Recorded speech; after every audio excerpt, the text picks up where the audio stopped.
গাজীপুরের কালিয়াকৈরে মৌচাক সরকারি প্রাথমিক বিদ্যালয়ে সরকার নিষিদ্ধ প্রাইভেট পড়াকে কেন্দ্র করে শিক্ষকদের মাঝে ত্রিমুখী সংঘর্ষ। তদন্ত শেষে বিভাগীয় ব্যবস্থা গ্রহণ করা হবে বলে জানালেন কর্তৃপক্ষ। গাজীপুর থেকে আব্দুল কুদ্দুসের প্রতিবেদনে দেখুন বিস্তারিত। সরকারি সকল শিক্ষা প্রতিষ্ঠানের প্রাইভেট ও কোচিং পড়ানোর সম্পূর্ণ নিষিদ্ধ করা সত্ত্বেও এই বিধিনিষেধ উপেক্ষা করে মৌচাক সরকারি প্রাথমিক বিদ্যালয়ে প্রাইভেট পড়াচ্ছেন কয়েকজন শিক্ষক। এদের মাঝে এনায়েতুল্লাহ নামে এক সহকারী শিক্ষকের নিজ কর্মস্থল সংলগ্ন নিজের স্ত্রীর নামে সূচনা পাবলিক স্কুল নামে আরেকটি কেজি স্কুলও রয়েছে।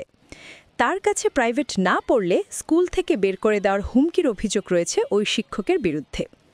এছাড়াও কোমলমতি শিক্ষার্থীদের সাথে কুরুচিপূর্ণ আচরণ করারও অভিযোগ ডজন খানেক। ভালো কিছু হইতে পারবে না, সাকিনা ম্যামের পাশে দিলে তারা হাতের থেকে কোনোদিন ভালো কিছু হইতে পারবে না। যখন আমরা ওইখানে ছিলাম তখন আমার বলছিল টুথ থেকে তো সাকিনার পাশাই বাইরে আসছে। আমার মানে খারাপ বলছি রামুরে তবে প্রাইভেট করতাম, এখন বলছে কি তুমি কার কাছে বল, বলছে সাকিনা ম্যাডামের কাছে। তাই কি বাদ দিবি নাকি বল। আমি বললাম কি আমার মা যেখানে পড়াবো সেখানে তো আমি পড়বো, এটা বলছি আমি। তো কি ওর মা খারাপ, সাকিনা ম্যাম বলে ভিক্ষা করে রাখা। সহকারী শিক্ষক এনায়েতুল্লাহর এ সকল কর্মকাণ্ডের ফলে শিক্ষক, অভিভাবক ও স্থানীয়দের মাঝে ক্ষোভ ও অসন্তুষ্ট সৃষ্টি হয়েছে। এতে বিদ্যালয়ের শিক্ষার পরিবেশ ব্যাহত হচ্ছে এবং প্রতিষ্ঠানের মর্যাদা হুমকির মুখে পড়েছে। উনি একজন টিচার, আমি ওনাকে অনেক সম্মান করি, কিন্তু উনি কেন বলবে যে এই ম্যাডাম কোন অঙ্কের টিচার, এই ম্যাডাম কোন টিচার, ফকিন্নি ভিক্ষা করে বেড়ায়, তোরা জানোস না, তো ভিক্ষা করে বেড়ায়, তত সাকিনের পাশা সারস, এইসব কথা বলে ভাই। আমি বলছি যে তোমরা প্রাইভেট পড়ার কি দরকার, প্রাইভেট পড়বা না। আমি যেহেতু গণিত টিচার, আমার মোবাইল নাম্বার দিয়ে দিছি যে তোমরা যেই কোনো টাইমে আমাকে ফোন দিবা, আমি সলিউশন করে দিব। মাঠের মধ্যে আইসা ঝগড়া করতেছে এনায়েত স্যারের সাথে, অনেক ঝগড়াঝাটি। তো আমি আগায় গেছি, আমার অন্য শিক্ষকরা আগায় গেছে যে কি হয়েছে।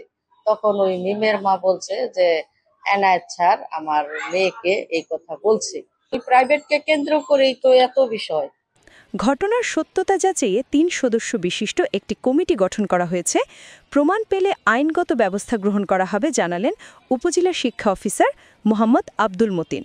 সম্প্রতি একটা অনলাইন পত্রিকায় যখন এরকম একটা নিউজ হলো, এরপরে আমি তাদেরকে এই বিষয়গুলো আমি বসেছি এবং কথা বলেছি, এবং আমি আমার সহকর্মীদেরকে ৩ সদস্যের একটি তদন্ত কমিটি গঠন করেছি।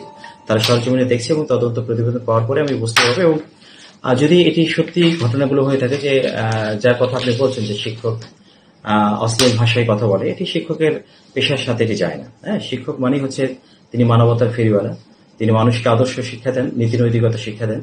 তো কাজে একজন শিক্ষকের মুখে এরকম অশ্লীল ভাষা এটি কখনোই কাম্য নয়। যদি এটি হয়ে থাকে তাহলে আইন আমরা পরবর্তী ব্যবস্থা নেব। আপনারা যেটা বলছেন যে এরকম সে প্ররোচিত করে, এটি আমরাও শুনেছি। তো আমরা এই বিষয়গুলি সব বিষয় তদন্তে আসবে। তো তারা দেখছে এবং তারা খুব ইনক্লুসিভলি বিষয়টাকে দেখছে। হ্যাঁ, দেখার পরে তাদের দেখি আমরা কি আসে, এরপরে আমরা অবশ্যই আমাদের ঊর্ধ্বতন কর্তৃপক্ষকে আমরা এই বিষয়গুলো অবহিত করব, এবং আমাদের যে লোকাল যে অভিযোগ আছেন আমাদের উপজেলা নির্বাহী অফিসার মহোদয়, তাকেও আমরা বিষয়টি অবহিত করব। দ্রুত এমন অভিযোগের নিরপেক্ষ তদন্ত করে প্রয়োজনীয় ব্যবস্থা গ্রহণে সংশ্লিষ্ট কর্তৃপক্ষের প্রতি আহ্বান জানান শিক্ষক, শিক্ষার্থী, অভিভাবক সকলে।